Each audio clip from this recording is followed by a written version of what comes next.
Cordial saludo para todos. Mi nombre es Elkin Guillermo Colmenares Dulcey, docente investigador del programa de diseño gráfico San Gil. El día de hoy vamos a ver la clase Historia del Arte como disciplina del curso Historia del Arte. Aunque existen obras de arte desde que el hombre hizo sus primeras imágenes en las cavernas mediante pictogramas, petroglifos, la historia del arte como disciplina es muy joven. Ella surge por consenso de historiadores en 1764 con la obra de John Wilkelman, Historia de la Antigüedad Clásica.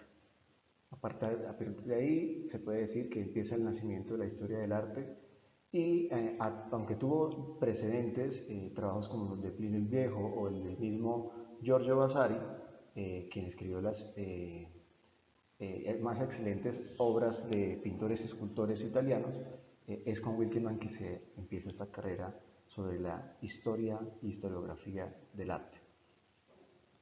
Aquí en la imagen de la derecha podemos ver dos imágenes que son la portada del libro de Vasari en la parte posterior y aquí en la parte frontal y principal la obra del libro de Wilkelman sobre la antigüedad clásica. En esa medida, la historia del arte tiene varias ramas o varias formas de acercarse a una construcción de la historia del arte. Una de ellas es desde el historicismo.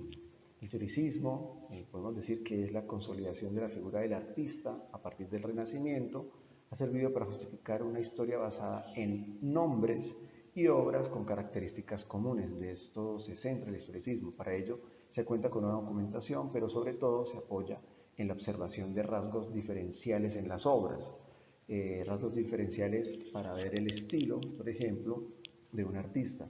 En ese sentido, podemos hablar del ejemplo que tenemos en las imágenes, de cómo detectar cuando una obra es de un pintor y no, por la forma en cómo aborda el color, por la forma en cómo aborda la grafía y la forma en cómo aborda, por ejemplo, partes del cuerpo, llámese orejas, llámese manos.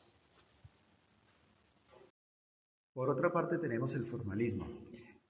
Para los formalistas la verdadera esencia de la experiencia estética estaba en las formas, entendidas en este sentido, en un sentido abstracto.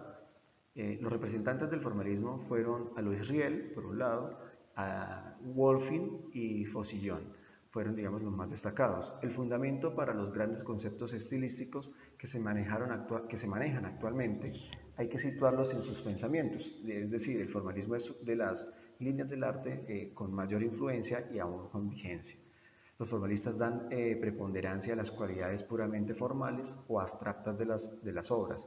Cuando hablamos de lo formal ya no hablamos del estilístico en el sentido de cómo podemos reconocer una obra o su biografía, la del pintor, sino desde la forma de composición, desde los colores, desde su estructura. El formalismo parte de la concepción idealista del goce estético para que se presente como el margen de las ideas sociales, de los esenciales intereses vitales, de lo ideal estético y social, y por ende como dependiente por entero del juego de las formas puras. En ese sentido, Wolfing aparece como el personaje que inserta en la disciplina del arte el concepto de lo plástico y lo pictórico. Antes no se manejaba esos términos. La iconografía, por su parte, surge como reacción al formalismo de la mano de historiadores como el judío Avi Warburg y Erwin Panofsky, ambos formados, criados en Alemania. Enfatizaron en la necesidad de estudiar el significado y la función de las obras de arte. Ello supone poner una relación de tema y símbolos con las fuentes literarias que permitan interpretarlas. En ese sentido, la iconografía se refiere a las imágenes utilizadas por los artistas para comunicar significados más profundos en sus obras de arte. Entonces, podemos decir que dentro del análisis de la iconografía lo que se busca es poder identificar una imagen a partir de sus aspectos formales y sus aspectos simbólicos incrustados o que emanan dentro de una composición completa. En ese sentido, podemos, por ejemplo, mirar la obra que traje a colación, que es El crepúsculo de la mañana, Son dos imágenes, estas obras son de Cesare Ripa, y si vemos, son el mismo tema, pero tienen unas ciertas variedades visuales. Eso es parte de lo que de la iconografía pretende buscar, es identificar estos valores específicos que hacen de una obra reconocible y que no se pueda confundir con otra. El análisis iconográfico influye en la lectura crítica de las imágenes en relación con los valores sociales y culturales relevantes. La iconografía a menudo se entiende como un lenguaje visual que puede enseñar a los espectadores más sobre cultura y sociedades particulares, tanto antiguas como contemporáneas. El sol es un símbolo, también es un icono que, aunque seguramente pueda representar cosas similares, también tendrá distancias entre una y otra. La sociología del arte, su objetivo es estudiar el arte como producto de la sociedad humana. Ya no se habla de la figura del artista, de esta biografía de artista, de ese pintor, escultor, arquitecto importante. No hablamos desde una construcción, desde lo iconográfico, es decir, qué elementos utilizó para hacer de esta imagen una imagen con significados, sino que por el contrario busca entender la obra y la recepción en la sociedad, la incrustación de la obra en la sociedad.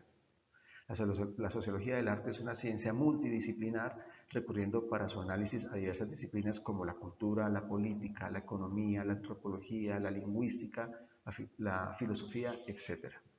En este sentido, la necesidad de explicar la obra de arte en el contexto histórico, se considere o no condicionada por él, ha tenido muchos partidarios. Por ejemplo, para el siglo XIX, el historiador Burckhardt es, digamos, en este caso, uno de sus grandes exponentes. Más tarde, Salmeyer habló sobre la historia del espíritu, donde el arte se entendía como resultado de las grandes ideas. Entonces, a grosso modo, esto es sociología del arte. La psicología del arte estudia las imágenes tanto en función de las experiencias vitales del creador como en la relación con el resultado que producen en el inconsciente de un individuo o de un colectivo. Por ejemplo, el análisis de las personalidades o la personalidad de los autores, de los artistas, ¿cierto? De las obras de arte o los mecanismos psíquicos que implica una creación de una obra artística. ¿Qué está en la mente de un artista mientras está creando? Ya es un problema desde el adentro, es un problema desde la mente, en pro de la percepción que nosotros tenemos de la imagen o de la manifestación de las imágenes como creadores.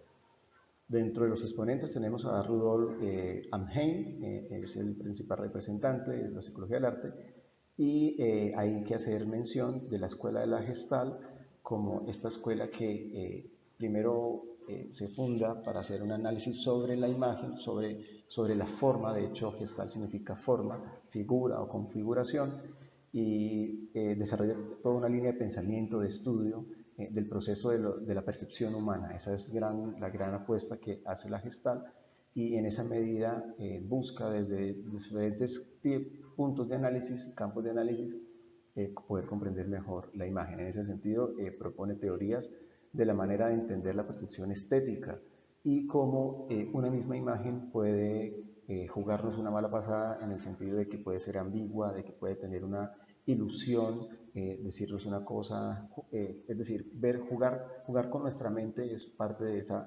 demostración del proceso de la percepción desde la Gestalt. El color, la disposición de los colores, la cantidad de los colores a determinadas distancias, el uso de los colores primarios y secundarios o por contrastes, cómo generan en nosotros ciertos intereses o ciertas distancias. Entonces, esto es la parte de la Gestalt y la psicología del color, que en suma nos busca acercarnos a las imágenes desde una percepción, más desde lo psicológico, que de pronto desde un entendimiento de significados. Finalmente, el estructuralismo o arte como lenguaje surge en la década del 70. Supone la consideración del arte como un tipo de lenguaje, es decir, la obra de arte se constituye como un sistema de signos que producen una comunicación. Dentro de esta tendencia surge la semiótica y la semiología como método de estudio en el arte. La semiótica en el arte permite ver la obra de arte como un texto, es decir, una red de símbolos que demanda una interpretación, un mensaje que debe ser decodificado y a la experiencia estética como un contacto entre la obra y el espectador, es decir, lector del texto o de la imagen en este caso, en el que los dos se afectan mutuamente constituyendo un diálogo. Dentro del estructuralismo o arte como lenguaje están los representantes Roland Barthes, Humberto Eco, Meyer Shapiro y en esa medida se constituye este fenómeno de estudio que es el estructuralismo. Al costado derecho relaciona la obra, es la de Marcel Duchamp, que es el orinal y que de alguna manera nos muestra este sistema de signos que a veces una obra nos puede remitir o evocar por diferentes variables. En un momento impensable en la historia del arte, considerar que el objeto llamado orinal sea parte de una obra de arte hoy en día. El Museo de Arte. El Museo de Arte es un lugar de encuentro, un lugar de crecimiento, de esparcimiento, de cultivo de la cultura y de apropiación de la cultura foránea, de nuestra propia cultura, de nuestra identidad nacional o identidad local. El concepto de museo ha evolucionado a lo largo del tiempo y en esa medida antes era un ente o una entidad muy pasiva, ahora el museo pone talleres, hace actividades para gente de diferentes edades, diferentes percepciones y está todo el tiempo generando una agenda de comunicación porque pues no es solo ahora la imagen hablando, sino que la imagen también necesita de otro tipo de dinámicas que le permitan potenciarse aún más. Por ejemplo, en la Italia del Renacimiento está el origen de los museos con la idea de exponer las colecciones. Las colecciones eran eran colecciones privadas de los mecenas. Luego de eso, reyes empezaron también a tener unas grandes colecciones porque implicaban un estatus ante la comunidad que finalmente van a donar, van a ceder a las naciones y las naciones van a crear los museos que hoy nosotros conocemos. Dentro de ese marco relaciono dos, tres museos muy importantes a nivel mundial. Por un lado está el Museo de Arte Moderno, el MoMA en Nueva York, el Guggenheim también en Nueva York, el Centro Pompidou, que no aparece acá en la imagen, el Museo Reina Sofía y el Museo Guggenheim de Bilbao, que es el que está en la parte inferior derecha. A continuación dejo unos links de YouTube de canales institucionales que abordan cada una de las disciplinas para que profundicen en estas temáticas. Muchas gracias.